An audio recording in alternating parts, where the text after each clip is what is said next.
Hey, Mike, I heard our zoo is hiring full-time zookeepers. Weren't you always interested in that? Aren't you going to apply? Catherine, who worked with me at the zoo's front desk, asked me. After college, I joined a corporate company. I dealt with tyrannical bosses, co-workers who dumped work on me, unpaid overtime, low wages, and constant reprimands for not meeting targets. I got fed up and quit. I was unemployed for a while but knew I couldn't keep it up forever. While flipping through a job magazine, wondering what I wanted to do, I found a part-time job at the zoo. I live alone now and don't have any pets, but back when I was living with my family, we had a dog and 2 cats. I never minded walking the dog every day or taking care of them. I even enjoyed it. That's why I thought working at the zoo wouldn't be a bad idea. But I ended up at the front desk, so I didn't get to interact with the animals directly. Still, I enjoyed to look around at the animals during my breaks. Over time, I realized that being a zookeeper was hard work. There was more paperwork and handling complaints than actual animal care, and they always worked on weekends, never getting consecutive days off. But there was another reason I hesitated to take a job here. Mr. Thompson, the zoo director. The zoo I work at is privately owned. Director Thompson's father established it, and now he runs it. Just as most private zoos aren't lucrative, ours is also barely breaking even. As a result, Director Thompson hires only a few keepers, making each one responsible for many animals. They work long hours, have almost no days off, and are paid poorly. The animal feed is chosen based on the lowest cost, and unless it is a significant issue, complaints about the animals are ignored. Rusted cages and areas needing repairs have been left untouched, and small animals escaping from the petting zoo is a common sight. Even monkeys have escaped, causing a scene. The zoo sells animal feed through vending machines, and there were complaints about it being rotten. While decreasing visitors, entrance fees are being raised in an attempt to increase profits, further driving visitors away, creating a vicious cycle. Above all, Director Thompson has no passion for the zoo or the animals, and no desire to have visitors enjoy here zoo. It is clear that even if I became a full-time zookeeper, it would be a tough job. And I also wonder if I should continue my current part-time job. One day, as usual, I was working at the entrance. It's usually just me on weekdays since it's less busy. It was almost 4 p.m. The zoo closes at 5 p.m. and the entrance stops allowing visitors an hour before that. That day was a slow day with hardly any visitors. As I began to prepare to close, I saw a father and daughter running towards the entrance. The father, after picking up his exhausted daughter, started running again and made it to the reception. They arrived just 1 minute before closing time. Excuse me. 1 adult, 1 child ticket, please. The father ordered out of breath. As I prepared the tickets, I replied, "That'll be $15 for an adult and $5 for children over 3, so your total is $20. The father put his daughter down for a moment to pull out his wallet, just as the back door opened and Director Thompson walked in. "What are you doing? Reception's over." I turned to him and explained, "This family came before we closed the counter. All that's left is for them to pay." But Director Johnson interrupted me and said, "Enough. We're closed now. This is my zoo and I set the rules." Hearing the director's words, the father pleaded desperately, Please wait a minute. Today is my daughter's birthday. I managed to finish work early to bring her to the zoo. Please let us in. Then Director Johnson approached the ticket window, gave the father a forced smile, and said, We open at 9:30 a.m. tomorrow. Please come back then. With that, he swiftly turned around and said to me, Tally up the sales and lock up, before hastily leaving. According to information Catherine got, Director Johnson has recently taken a liking to a girl at a local bar. He frequents it early when drinks are cheaper and there are fewer customers, so he can chat with her. He probably wants to leave early for that reason today. As Director Thompson left, I heard the soft voice of the little girl. Daddy? We can't go into the zoo. The father lowered his gaze to his daughter and gently stroked her head. Sorry, Emma. If Daddy had finished work earlier, we could have made it. Little Emma's shoulders shook as she started to cry.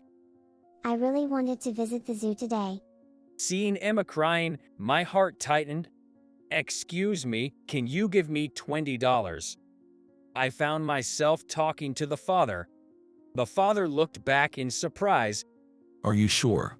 I smiled and nodded. The zoo closes at 5 p.m., so enjoy until then. The father quickly took out $20, lifted his daughter, and said, Emma, the kind man is letting us in. Say thank you. Hearing this, Emma's tearful face instantly brightened. Really? Thank you, sir. Her genuinely happy smile warmed my heart. Happy birthday, Emma. Enjoy looking at the animals. The two walked through the gate and headed towards the zoo's most popular attraction, the White Tiger enclosure. This zoo isn't very big. They'd probably see everything in an hour. I felt truly happy to have helped them have a memorable birthday experience. They enjoyed their time in the zoo until the very last minute. I love the red pandas and the penguins. And I got to pet a bunny and feed some birds. Emma excitedly shared her zoo adventures with me. Thank you so much. The father expressed his gratitude once more before leaving hand in hand with his daughter. The next day, when I arrived at work, I was reprimanded by Director Thompson. I told you to send that family away. How dare you disobey? Director Thompson had checked the security footage and found out that the family had stayed in the zoo. You're fired. I was prepared for this declaration. I had no desire to work at a zoo where visitors were treated so poorly. Understood. Thank you for everything. As I left, Catherine looked at me with a pained expression. I felt bad for leaving her behind, but there was nothing I could do. Then, something astonishing happened. No sooner a luxury car was approaching the entrance gate than one after another began to park. I gawked at the scene as if it were about to take place at a ball. A man in a tuxedo carefully opened the rear seat door of a particularly notable luxury car, and an elegantly dressed elderly man stepped out gracefully. The gentleman walked towards the reception desk where we were without hesitation. Excuse me, is Mr. Robinson here? Called out at the ticket window, I rushed over to the elderly man. Having seen the luxury car earlier, I was worried that I might have made a terrible mistake. To my surprise, the old man bowed deeply to me. My son and granddaughter told me how much you had helped them yesterday. Thanks to you, they were able to enter the zoo and have a great time. Thank you so much. According to him, Emma had fond memories of visiting the zoo with her father and late mother on her birthday. So, her father left work early to take her to the zoo and fulfill her wish.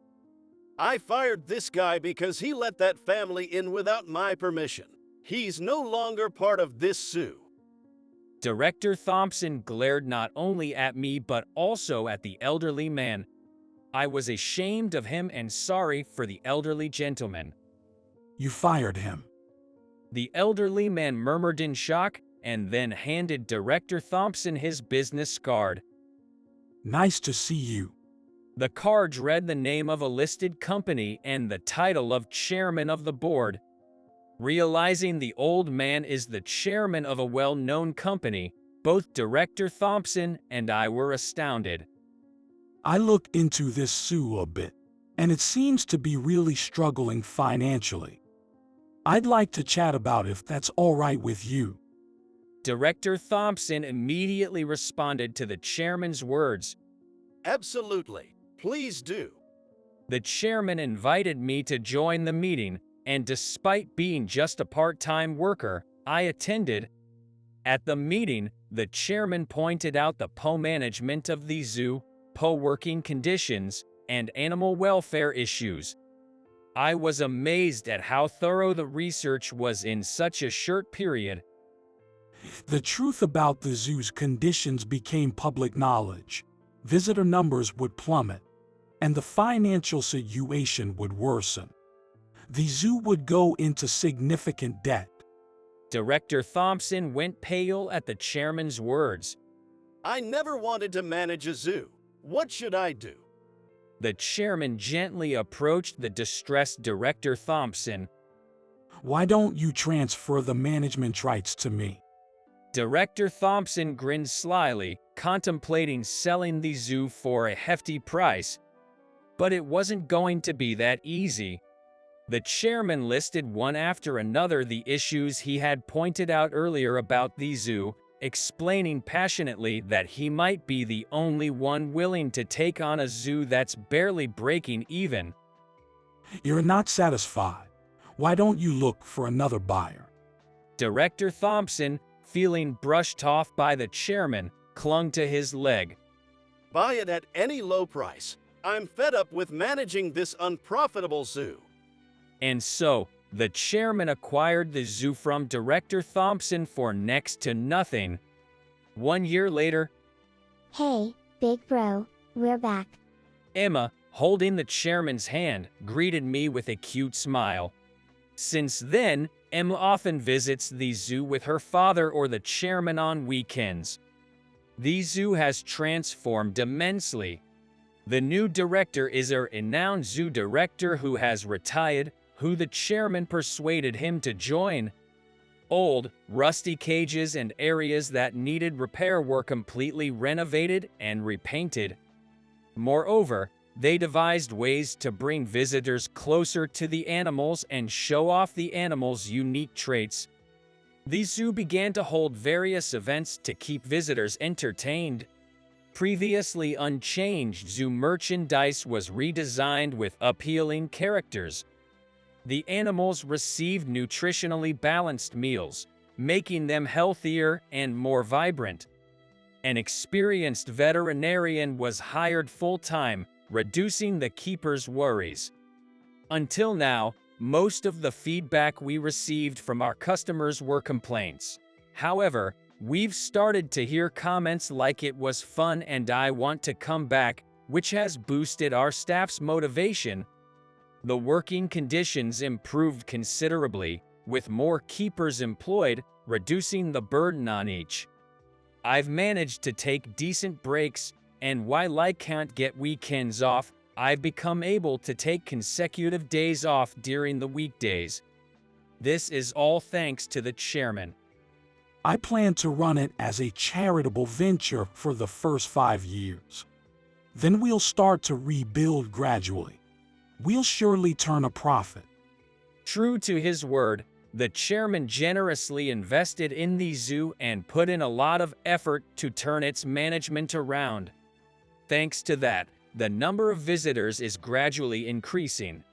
I'm sure that within less than 5 years, the zoo's operations will stabilize. As for me, I've started to work as a full-time animal caretaker in the petting zoo area. Working with live animals means things don't always go as planned. Sometimes, I deal with difficult customers and have unpleasant experiences. However, when I see children joyfully interacting with the animals and witness the smiles of families, it warms my heart. Seeing families enjoy the zoo makes me realize what a wonderful place it is for strengthening family bonds. I take pride in being a part of this and am determined to continue supporting this zoo in the future.